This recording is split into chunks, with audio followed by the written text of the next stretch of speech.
Donald Trump is losing it this morning on Saturday as world leaders are calling him out strongly in Munich. World leaders from President Zelensky to Prime Minister Keir Starmer to the President of the EU Commission, Ursula von der Leyen, to the Foreign Minister of China and others are out there calling out the United States for its weakness, for abandoning the United Nations, for abandoning the world and isolating itself. Let me show you what's going on, folks. You've got Donald Trump making posts like this in this morning. He goes, "Sometimes in life you waste time." TV host Bill Maher, he asked to have dinner with me through one of his friends, also a friend of mine. He came into the Oval Office, much different than I thought he would be. He was extremely nervous. He had zero confidence. I mean, he goes on, and just look how long this messages that Donald Trump posted about Bill Maher. He's like, "I jokingly stated recently in a truth that China will do first is terminate all ice hockey being played in Canada and permanently eliminate the Stanley Cup." Well, Bill Maher, went on and on about the hockey statement, like what kind of person would say such a foolish thing as this, as though I were being serious when I said it. Fortunately, his television ratings are really bad, and he goes on to say Bill Maher's television ratings, they're like Kimmel or Fallon or Colbert. Regardless, I'd much rather spend my time making America great again. Oh, he was just joking, everybody. He was just joking. But do we realize like how demented it is for the President of the United States to make a post that just physically, visually, like looks like this, yet alone the underlying content of it? Then you contrast that to what was going on in Munich this morning, or there this afternoon or early evening at the same time that Donald Trump was making those posts.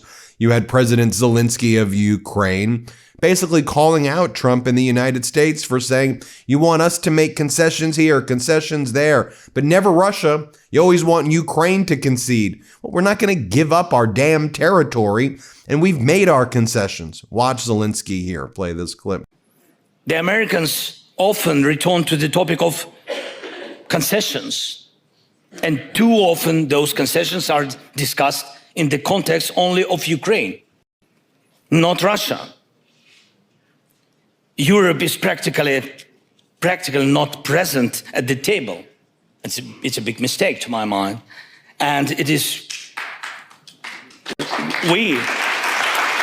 I think we Ukrainians who are trying to bring Europe fully into the process so that Europe's interests and voice are taken into account. Then Zelensky calls Putin Hitler, and he compares Putin to Hitler, which is an accurate comparison. And Zelensky's not mincing words. He ain't holding back. Show you this clip.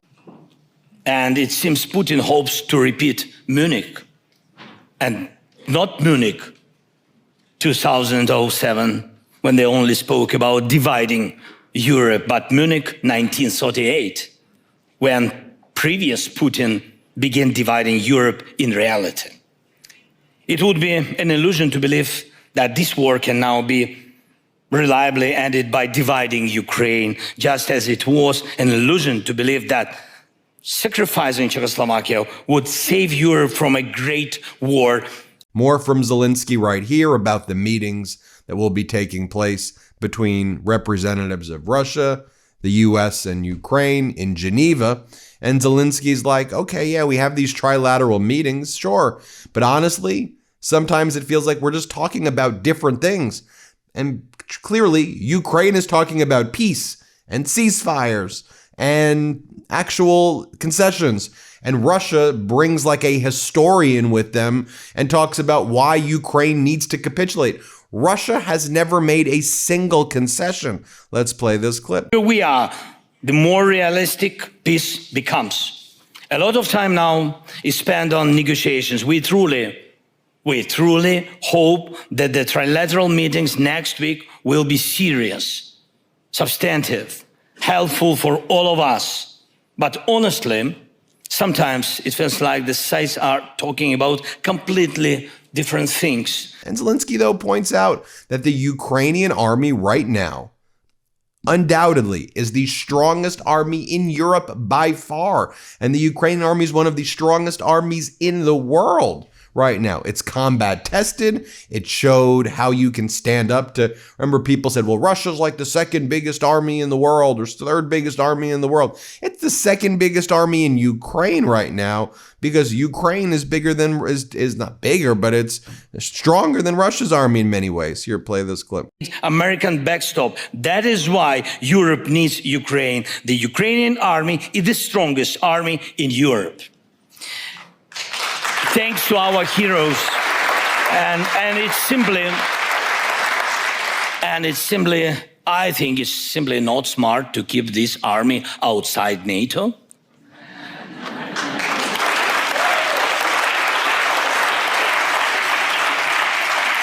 But at the very least, let that be your, friends, your decision, not Putin's decision. And I loved when Zelensky talked about, everyone's like, you need to do, not everybody, the Trump regime, they're like, Zelensky, you need to do elections immediately. And Zelensky's like, I will do a ceasefire in Ukraine and we'll do elections. And how about we do this?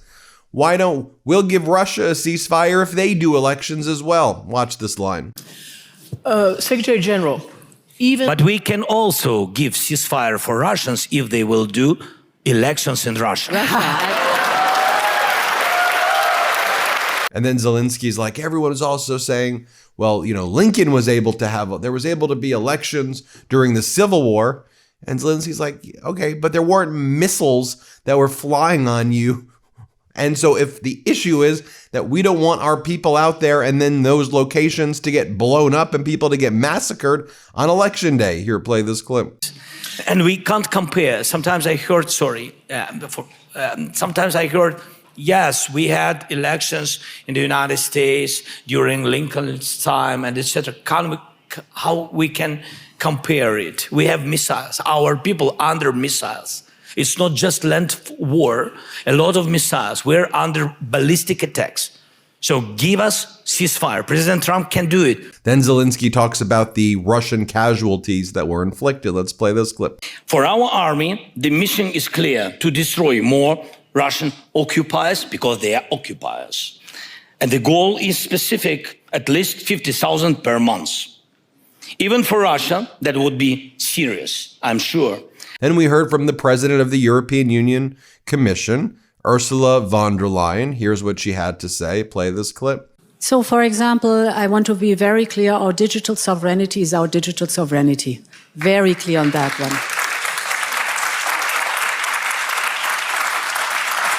And we have a long tradition in freedom of speech. Actually, the Enlightenment started on our continent. And we are very clear with digital sovereignty also that what is forbidden offline is forbidden online. And we will not flinch what that is concerned. We will be very steadfast to pursue this very clear demand for us. But if I may also look at the quote of the Secretary General of NATO. She made it clear. Don't talk. We don't care that if America or Elon Musk is attacking our, laws and our digital sovereignty. Our digital sovereignty is our sovereignty. Bright lines. Get the hell out is what she's saying. Then we heard from Chinese Foreign Minister Wang Yi, and here's what he said to Japan. Basically, very serious threats he leveled at Japan right here. You can hear it for yourself. And drag them along. And every country that values peace should shout this loud and clear at Japan right now. If you go back down that old road, it will be a dead end. If you try gambling again, the loss will be faster and more devastating. And you have Wang Yi, the foreign minister of China, talking about the importance of the United Nations. And it's fascinating to me to see over here. I'll show you in a moment. You had Marco Rubio disparaging the United Nations in Munich, while you had Wang Yi praising the United Nations. It's very fascinating. Here, play this clip. Without the UN, the world would revert to the law of the jungle, where the strong prey on the weak, and many medium and small-sized countries would lose the multilateral foundation critical to their survival and development. Then we heard from Keir Starmer, the Prime Minister of UK, and he talked about how, with the United States basically taking the positions that it's taken, Europe needs to build out hard power, military buildups. Once again, we are now in a point and page in human history where hard power is necessary, where militaries and wars are going to have to be regular. Here, play this clip. The road ahead is straight and it is clear. We must build our hard power because that is the currency of the age. We must be able to deter aggression. And yes, if necessary, we must be ready to fight, to do whatever it takes to protect our people, our values, and our way of life. More from Keir Starmer here, calling Europe a sleeping giant. Let's show you this clip. As I see it, Europe is a sleeping giant. Our economies dwarf Russia's more than 10 times over. We have huge defense capabilities. Yet, too often, this adds up to less than the sum of its parts. Fragmented industrial planning and procurement have led to gaps in some areas and massive duplication in others. Europe has over 20 types of frigate and 10 types of fighter jet. We have over 10 types of main battle tank, whilst the US has one. It's wildly inefficient. And then Starmer's like, rather than pretending the US is going to be there for us, we just can't anymore. We can still do deals and stuff with the US, but we've got to build out our own capabilities. Let's play this clip. So rather than pretending that we can simply replace all US capabilities, we should focus on diversifying and decreasing some dependencies. We should deliver generational investments that moves us from overdependence to interdependence. More from Chinese Foreign Minister Wang Yi right here about how history moves forward. And I think, the subtle signal here is, yeah, you got this crazy guy in the United States doing all this stuff, but history, we move forward, and China's been around for 5,000 years. Like that's the subtext to what he's saying. Here, play this clip. Try to split Taiwan from China and stepping on China's red lines, which would very much likely push China and the United States toward conflict. But China, on our part, wants to see the first prospect, and I believe you share the same way, but China is well prepared to address all kinds of risks. China believes that history always moves forward despite twists and turns. China is confident about the prospects of the China-US relations. Here's what Rubio had to say when he arrived about how the United Nations cannot be trusted anymore, and that the world is changing, and that the old world is gone.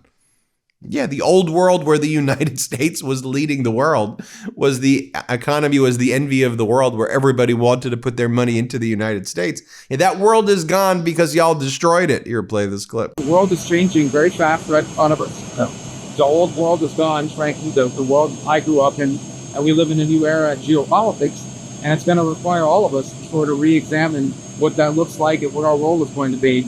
And we've had many of these conversations in private with many of our allies. We are our allies. And we need to continue to have those conversations. And I think Saturday, hopefully, and the meetings we'll have there when Lucas and them. When this all comes on the same day, we're seeing more, like, look at just Steve Bannon and Epstein together. They were like really good friends. I mean, you saw the emails between them. Newly released Justice Department files show that in 2019, Steve Bannon messaged Jeffrey Epstein about efforts to undermine Pope Francis, writing that he hoped to take down the pontiff. Bannon, a former Trump advisor, viewed Francis as a barrier to his nationalist, populist agenda. And he talked, we're going to take down the EU. We're going to take down this person, that person. And Bannon was working with Epstein to prop up right-wing authoritarian governments and to destroy democracies. Epstein liked it because it was money opportunities for him and more of the Epstein class.